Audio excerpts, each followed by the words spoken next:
chapter 1, tama po? Chapter 1 verse 2 hanggang 4. Ayan.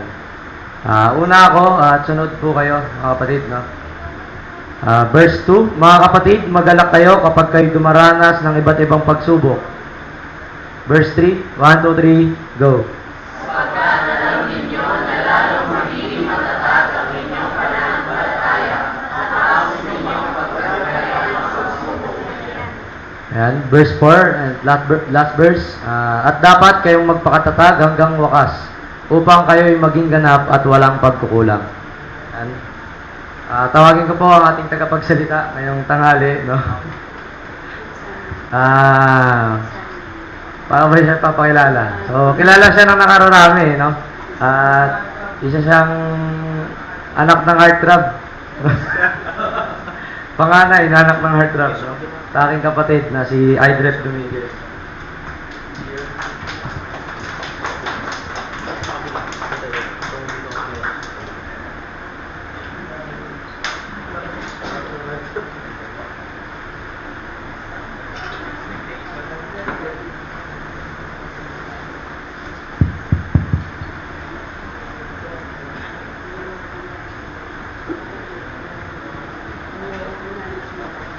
Ayan, muli.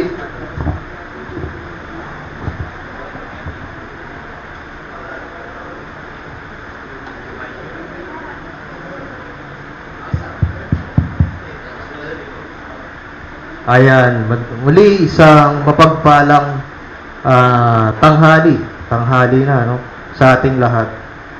Tayo po ay nagsimula ng ating series, no, sa Santiago. Doon sa may resort, no? Muli itong Santiago na to ay very practical. Ano, ang lahat ng pag-uusapan o tatalakayin natin dito ay tungkol sa pamumuhay Kristiyano. Kaya very fitting, ano, kasi tayo ay nagdaos ng ating anniversary. Parang plus years, ano, tumatanda, hindi na tayo sa mga basic nakakaturuan, no? Dito tayo sa practical kung paano nga ba tayo dapat mamuhay bilang mga Kristiyano. Ayan, ang atin pong tatalakayin ngayon ay sa verse 2 hanggang 4. Kung sa mapapansin niyo po dun sa mga verses, paki-play nga, Ate Alison. Ano ba ang pinaka... Ayun, yung green. Tasa mo yung sa... Ano?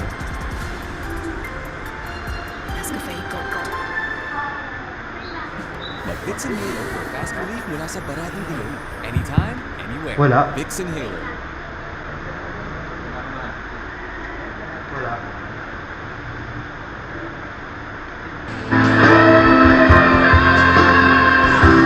Ay, hindi ba ako kakanta? Hindi ko.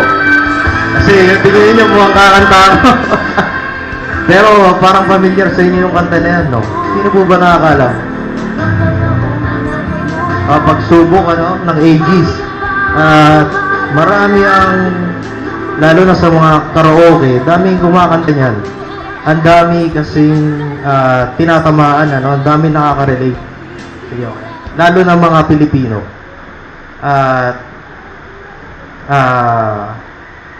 especially sa mga Pilipino, ano, sabi nga natin ang buhay natin ay puno ng pagsubok. At yan po ang title, ano, ng ating pag-uusapan ngayong araw. At una sa lahat, ano, bago tayo magsimula, ano nga ba yung pagsubok? Kasi laging nasasabi yan, pero ano ba yung pinaka magiging definition natin ng pagsubok? Lahat ba ng kahirapan na daranasin natin ay pagsubok na o may mga pili lang?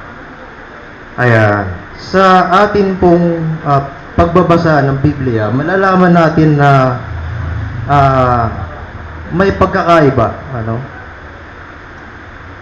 Minsan akala natin ay pagsubok, ngunit ito pala ay tukso o kung hindi naman tukso, marahil ay parusa, consequence ng mga ginagawa natin.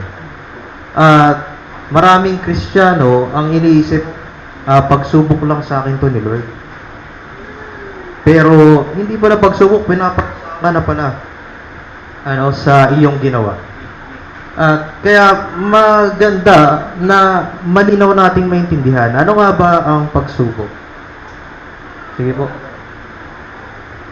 Ayan.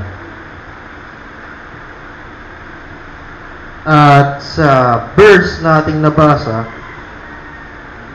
sabi sa verse 2, magalak kayo kapag dumaranas ng iba't ibang pagsubok. Sari-sari. Hindi lamang po ito financial, kasi ito yung pinakasikat na pagsubok natin. Tayo ay, parang halos naman lahat, dumaranas ng financial na pagsubok. Pero, hindi lamang pala ito. Yung ibang pagsubok, hindi natin masyadong napapansin, o hindi masyadong nasusolusyonan agad. Kasi ang pagsubok sa financial, sagot, pera lang, di ba? Paano yung mga iba't ibang pagsubok? Sari-sari yan. Yung ating emotional, physical, at ganun din sa spiritual na pagsubok. So, yan po, ang pagsubok ay sari-sari at maaaring dumating sa atin sa iba't ibang kaparaanan. At ang pagsubok ay iba sa tukso at parusa. Basahin po natin sa unang Pedro, chapter 2, verse 20 hanggang 21. Yan. May pagkakapuri kaya ang magtiis ng parusa kung ito ay dahil sa paggawa ng masama? Hindi. Ngunit, pagpapalain kayo ng Diyos kung kayo'y maparusahan sa paggawa ng mabuti. Ang pagtitiis ng hirap ay bahagi ng pagkahirang sa inyo ng Diyos. Sapagkat nang si Kristo ay magtiis para sa inyo, binigyan niya kayo ng halimbawang dapat tularan. Ayan. Naalala niyo po yung verse na sinabi ng Panginoon na wala na tayong dapat ikatakot o ipangamba dahil napagtagumpayan niya na ang lahat sa sanlibutan. Siya rin po ay dumanas ng iba't ibang pagsubok o kahirapan. At may kita natin dun sa verse 20 na iba ang maparusahan o magdanas ng kahirapan dahil sa tayo ay gumawa ng masama. Yun po ay kaparusahan o consequences. Iba po yun sa pagsubok kung saan tayo ay patuloy na sumusunod sa daan na nilagay ng Panginoon. Tayo ay sumusunod sa kanyang mga utos, sa kanyang mga prinsipyo, pero tayo ay dumadanas ng kahirapan. Yun po ang pagsubok.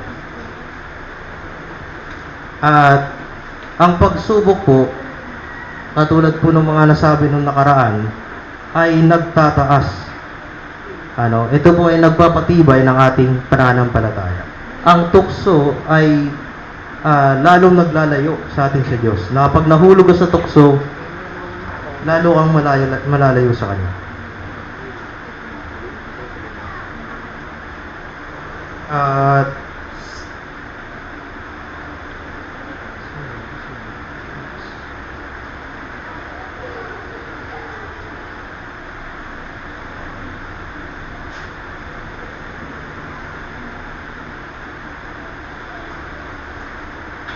yung next point po natin, ano pa nga ba ang pagsubok? Ayan. Ito ang paraan ng Diyos para tayo ay dalisayin. Maraming beses sa luma at bagong tipan na nababasa natin na yung paghahalin tulad sa pagdadalisay ng ginto at pilak na pinadadaan sa apoy. Hinahalin tulad lagi sa mga Kristiyano na dumadaan sa pagsubok o kahirapan. At ito nga, yung pagsubok ay paraan ng Diyos. Ito yung apoy na ginagamit niya para tayo ay lalong maging pure, lalong lumago yung ating pananampalataya at dependency sa Kanya. Marami pong Pilipino, kahit sa mga marami kang sa mga sikat, halimbawa mga palabas o mga kanta na kapag dumadaan sila sa kahirapan o pagsubok, ang iniisip lagi ay wala ang Diyos, pinabayaan ako ng Diyos, iniwan ako ng Diyos. Pero para po sa mga Kristiyano, ay ito ay kabaliktaran. Kapag po tayo ay dumadaan sa pagsubok, ito po yung panahon kung kailan nakapokus ang Diyos sa atin. Katulad po nung nagdadalisay ng ginto, wala pong nagdadalisay o nagpupurify ng ginto o ng mga mamahaling bato na iniiwan lang yun dyan sa apoy. Wala po kayong makikitang ganun. Lagi po yung nakatutok, binabantayan kung ano na yung nangyayari doon sa kanyang dinadalisay. At inaalalayan sa bawat sandali o bawat panahon na yun. Kaya po, isa po yan sa mga dapat nating maging sources ng joy kapag tayo ay nasa pagsubok. Alam po natin na ang Diyos ay hindi tayo iniiwan o pinapabayaan. Kapag tayo po ay dumaraan sa pagsubok, siya po ay nandiyan dyan, laging handang makinig at laging handang umalalay sa anumang ating kailangan o kung tayo ay nangihina. Sa mga pagsubok po na to, personally, sa mga nabasa po sa Bible,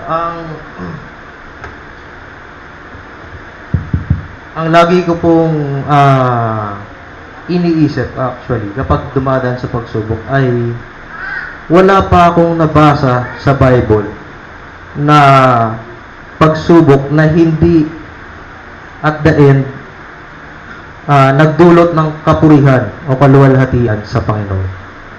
Sa lahat po ng ating pagdadaan ng pagsubok, usually o kadalasan every time, in the end, yan po ay magdudulot ng kaluwalhatian, kapurihan sa Panginoon. Kaya meron po tayong nilulook forward, na kahit anong hirap nito, in the end, ang mayayari ay para sa kapurihan ng Panginoon. Tulad ng kay Lazaro, wala na pong halos mawala na sila ng pag-asa. Alam nila na ang Panginoon pag dumating, kayang pagalingin si Lazaro. Kahit walang action, kahit sabihin niya lang gagaling. Pero nagantay sila na nagantay hanggang sa namatay siya. Ano pang aasahan mo? Ano pang pag-asa doon? Pero in the end, sa kapurihan ng Panginoon, siya ay binuhay mula sa mga patay. At lalo na po sa ating pinagdaraanan. Ganun po ba katindi yung pagdadaanan natin, katulad ng kay Lazaro, na walang pag-asa hanggang mamatay? Hindi naman ganun kalala. Kaya meron po tayong pwedeng asahan na sa pamamagitan man ng buhay natin o ng buhay ng iba ay may tatasya sa ating pinagdadaanan na pagsubok.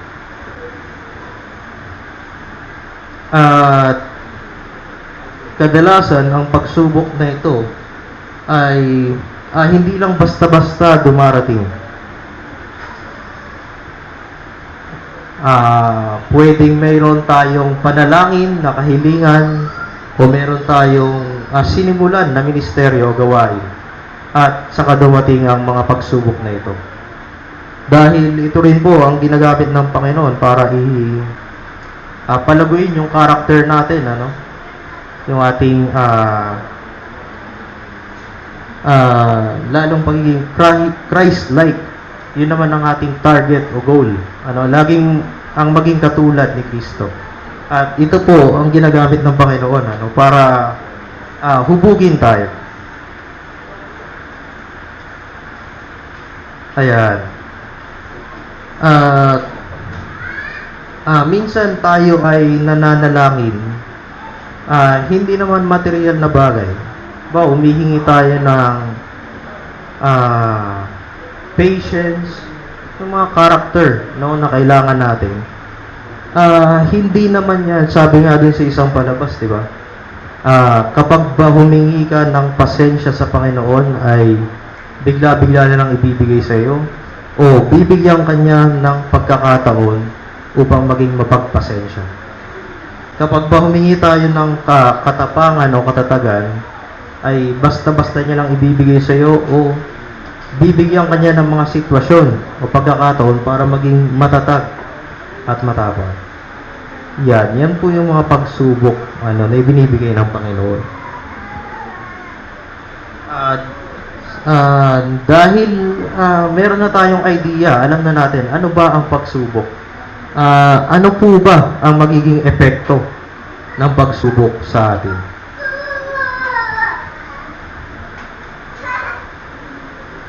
Ayan. Una, ang mapagtiis. Sa ibang version po ng Biblia, sa verse 3, sabi rito, yamang nalalaman na ang pagsubok sa inyong pananampalataya ay gumagawa ng pagtitiis. Gaano po ba kaimportante sa mga Kristiyano ang pagtitiis? Gaano po ba kaimportante itong pagtitiis sa araw-araw nating buhay? Hindi lang sa relasyon natin sa kapwa Kristiyano, ganon din sa mga hindi Kristiyano, sa mga nakakasalamuhan natin araw-araw.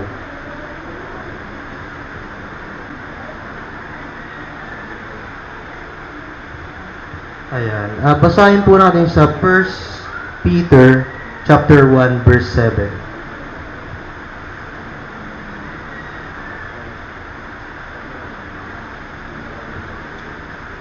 Ayan. Ito, sige pa sa...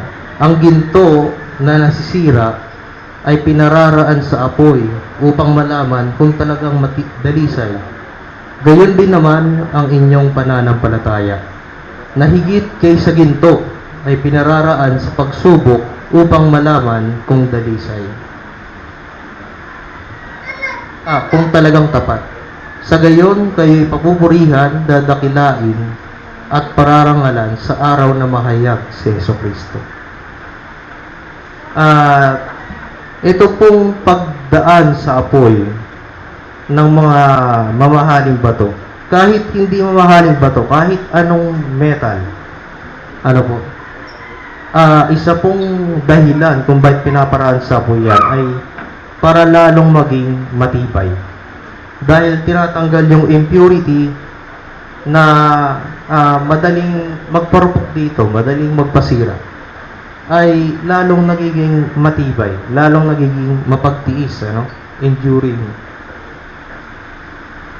At ganoon din po sa atin, sa ating pagdaan sa bawat pagsubok o kahirapan sa buhay, hindi ba natin napapansin na tayo ay mas tumitibay, mas nagiging dependent sa Panginoon, na kung minsan ba parang hindi ka na matitinag sa kung anumang kaharapin mo.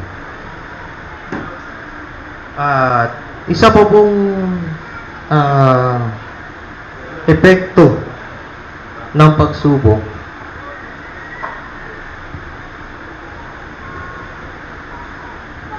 ayan, ang pagiging ganap at walang pagkukulang.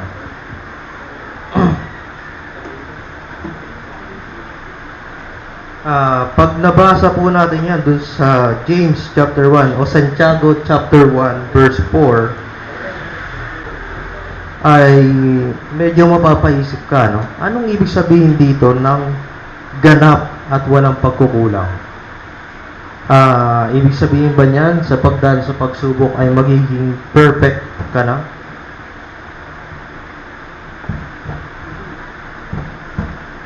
O hindi ka na magkakamali at hindi walang pagkukulang, ano? Ang pinatutungkulan po ng mga salitang iyan ng pagiging ganap at walang pagkukulang ay yung sa ating goal. Ang ating pinaka-goal habang tayo ay nasa lupa ay maging katulad ni Kristo. At hindi naman po sinasabing hindi na tayo dapat magkasala, ano? Kasi hindi po tayo ganun ka-perfect. Tayo po ay minsan matitisod pa rin at hindi makakasunod sa kalooban ng Panginoon. Pero ang pinaka-goal po natin ay maging katulad niya in character, ano, sa pag-ibig, sa kabaitan, doon po sa mga bunga ng Espiritu, kung maaalala ninyo, sa pagtitiis, sa kahinahunan, at marami pa po.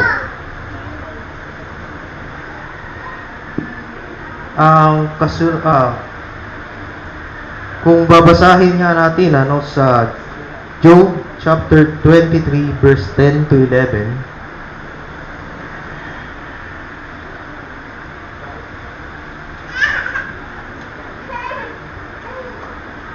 ayan, ngunit batid ng Diyos ang aking bawat hakbang, kahit na subukin niya, ako'y parang gintong lantay. Pagkat tinaluntun ko ang kanyang tuntunin, at sa ibang landas, hindi ako bumaling. Yan po ang gusto ng Diyos, ano, kapag tayo ay dumadaan sa pagsubok. Hindi po tayo hahanap ng ibang daan, hahanap ng ibang shortcut. Sa tingin ko, pag ginawa ko to, matatapos tong pagsubok na to. O kaya naman ay, kilala ko, matutulungan ako nitong kaibigan ko, o ano, kung sino man, para matapos na tong kinakaharap ko. Ang una pong naisip, ano, anong diskarte ko dito? Hindi po muna inisip kung ano ba ang nais ng Panginoon, ano?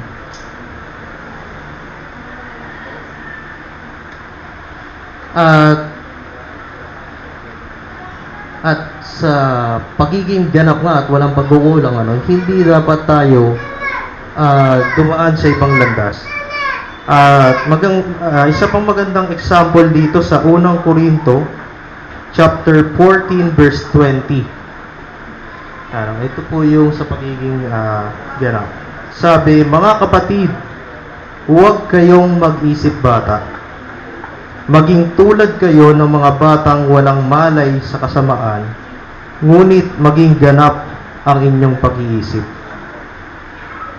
Hindi po sinasabing kapag tayo ay naging ganap o walang pagkukulang, para tayong bata, ano, na nabura lahat, walang kamuang-muang sa mundo. Ang trait lang po ng bata ay yung innocence, ano. Hindi niya iniisip na agad na may plano siguro to sa akin. Siguro may iniisip silang masama. Ano? Minsan pag niloloko mo pa nga yung bata, no? Kung aagawan mo ng candy, ano, ibibigay pa. Bibigyan ka pa niya nung hawak niya. Ganon po tayo maging Kristiyano, maging katulad ng Panginoong Jesus, na ang ating nasa puso at isip ay ang pag-ibig, ano? Hindi lang sa mga kapatid, kundi ganon din sa mga hindi pa nakakatanggap o nananampalataya.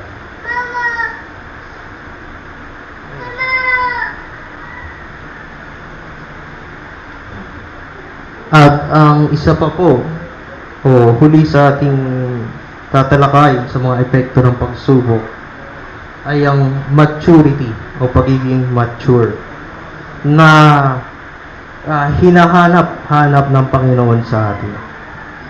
At marami siyang example na nagamit sa Biblia mula sa halaman, ano, na hindi nagbubunga katulad sa hanggang sa mga bata sanggol na ang kailangan ay gatas. At sa atin po bilang mga Kristiyano, bilang isang church, ay inaasahan din po ng Panginoon ng paglago na hindi na tayo dapat sa mga gatas pa rin, dapat sa matitigas na bagay.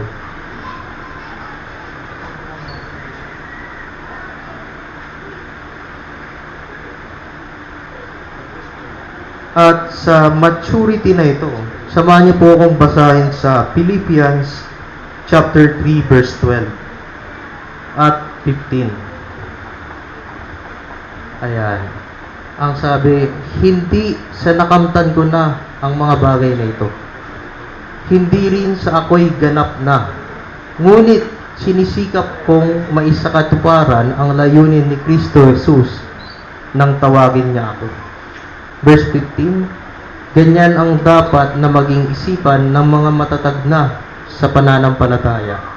Kung hindi ganito ang inyong paniniwala, ito'y ipauunawa sa inyo ng Diyos. Sa mga English version po, sa verse 15 ang sinasabi, imbis na matatag sa pananampalataya, ay yung sa mga mature na Kristiyano, ito ang kanilang ninanais o ganyan ang kanilang mindset, na kahit hindi pa tayo perfect o hindi pa natin naabot yung goal na maging Christ-like, ay iyon ang dapat natin maging focus. At sa araw-araw ay naglalaan tayo ng effort, maximum effort para lalong maging gaya ng Panginoong Jesus. Kasi madalas gaano kaliit na effort lang inilalaan natin. Kaya nga kung sa normal na araw-araw ay hindi natin ito pinagsisikapan na abutin, bibigyan tayo ng Panginoon ng pagkakataon para maabot yun. Ayan yung mga pagsubok. Diba? Kung sa atleta nga, gaano karaming atleta ang magte-train ng sa sarili lang niya? Diba? Nakakapagod yun. Ang hirap nun. Kaya nga merong mga coach, may trainer, ayan yung pagsubok o yung mga kahirapan na dinaranas natin na tumutulong para i-practice natin o lalo nating pagsikapan na maging katulad ni Kristo. Ayan. Dahil alam na natin ano ba yung pagsubok, ano ba yung epekto nito. Paano natin ito kakaharapin? Paano natin tatanggapin ang mga pagsubok? Tayo po ay binigyan ng ilang example, parang guideline kung paano natin ito kakaharapin. Sa verse 2 pa lang, di ba? Ang sabi, mga kapatid, magalak kayo kapag kayo dumaranas ng iba't ibang pagsubok.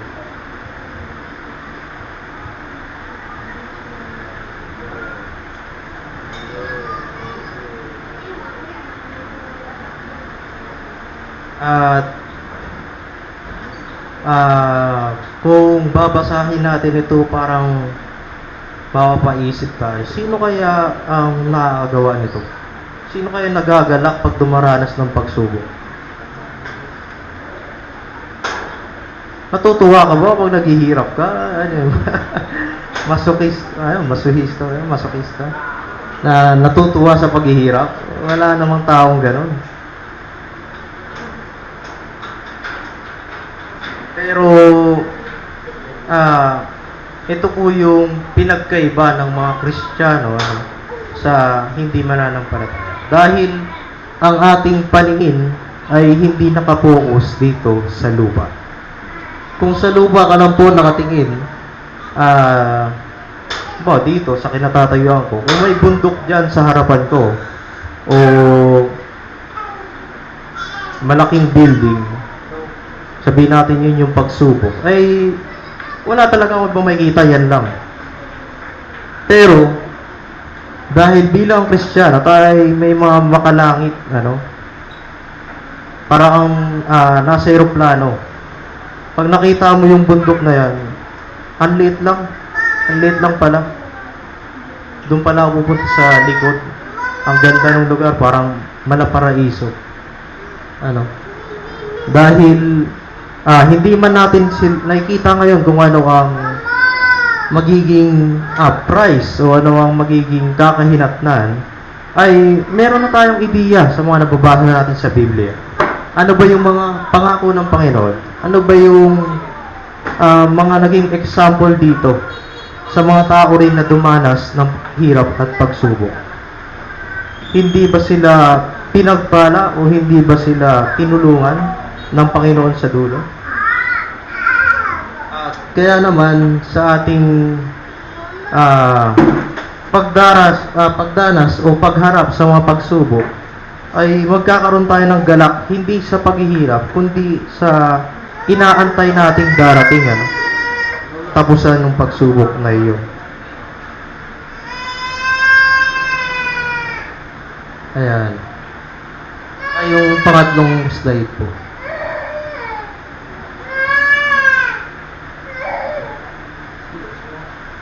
Ayan, ayun pala. Expected. Dapat, ano yung sabi? 1 Peter chapter 4, verse 12 to 13.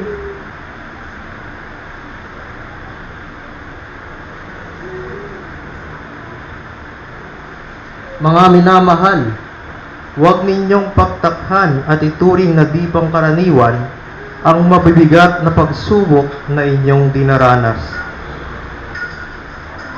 Sabi pa sa verse 13, sa halip, magalak kayo sa inyong pakikihati sa mga hirap ni Kristo. At magiging lubos ang inyong kagalakan kapag nahayag ang kanyang kadakilaan. Yan. Maraming ulit din pong sinabi na hindi na dapat tayo magulat. Expected na yan, normal na darating ang pagsubok. Hindi lang paminsan-minsan, madalas sunod-sunod yan. At mabibigat. May hirap talaga. Kaya sa ating pagharap sa pagsubok, hindi tayo magulat, mabigla. Alam naman natin dapat sa ating sarili na bilang mga Kristiyano ay bat-bat ng pagsubok ang mundo para sa atin. Yung kasunod po.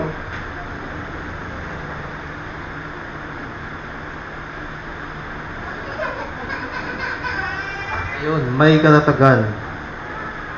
Sabi sa unang Korinto chapter 10 verse 13, wala pang pagsubok na dumating sa inyo na di dinanas ng lahat ng tao. Tapat ang Diyos at hindi niya ipahihintulot na kayo'y subukin ng higit sa inyong makakaya. Sa halip, pagdating ng pagsubok, bibigyan niya kayo ng lakas upang mapagtagumpayan niyo. Ayan. Meron tayong lakas, kaya talaga nating mapagtagumpayan. Kaya lang hindi tayo nagtatagumpay minsan o kaya tumatagal tayo, ay dumadaan tayo sa ibang lugar, akala natin shortcut, long cut pala, nagpaikot-ikot ka lang. At kung sinunod mo lang dapat pala ang Panginoon at nanatili sa kanyang mga salita, ay hindi naman pala ganong kahirap. Kaya niyang padaliin para sa iyo. Ayan, isa pa nga po yung paraan, kung paano natin kaharapin ang pagsubok, ay yung may kagalakan.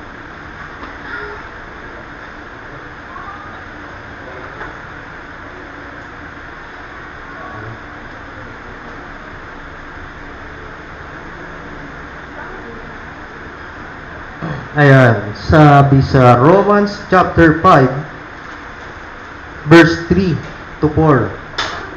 Ayan, mababasa natin dito. Bukod dito, nagagalak tayo sa ating mga pagbabata, sapagkat alam natin ito'y nagbubunga ng pagtitiyaga. At ang pagtitiyaga ay nagbubunga ng katatagan at ang katatagan ay nagbubunga ng pag-asa. Marami rin palang upsides, maraming pros sa mga pagsubok nating dinadanas. Kaya lang tayo nalulungkot o hindi nagagalak ay nabubulag tayo, di ba? Ang paningin natin ay parang dito, sa lupa. Pag lumabas yung bundok dyan, wala ka nang makita. Yan na lang ang nasa paningin mo. Hindi mo na naisip na lumingon pa o mag-iba ng point of view o mindset. Dahil nasanay na tayo sa makalupa na pag-iisip.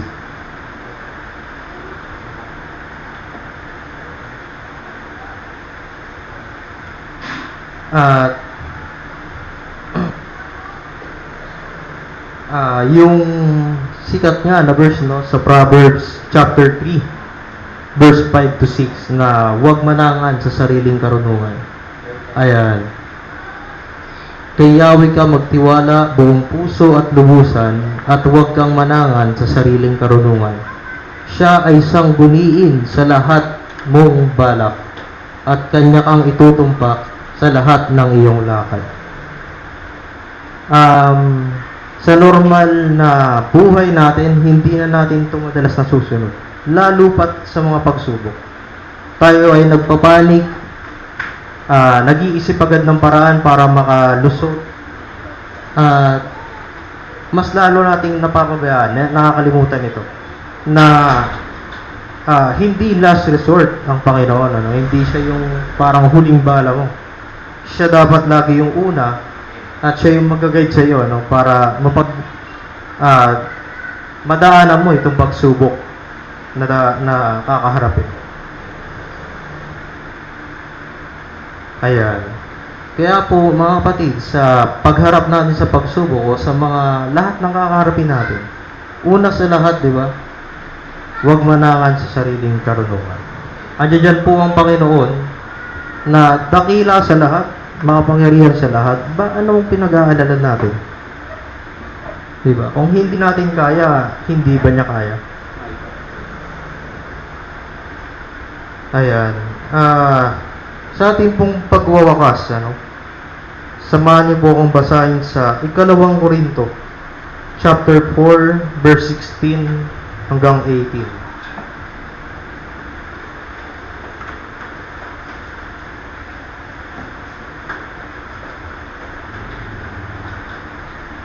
Kaya't hindi ako pinanghihinaan ng loob, bagamat humihina ang aking katawang lupa, patuloy namang lumalakas ang aking espiritu. Ang bagya at panandaliang kapighatiang dinaranas ko ngayon ay magbubunga ng kaligayahang walang hanggan at walang katulad. Kaya't ang paningin namin ay nakapako sa mga bagay na di nakikita. Hindi siya nakikita. Tama lang. Sapagkat panandalian lamang ang mga bagay na nakikita. Ngunit walang hanggan ang mga bagay na di nakikita. At sabi pa sa Hebrews chapter 12 verse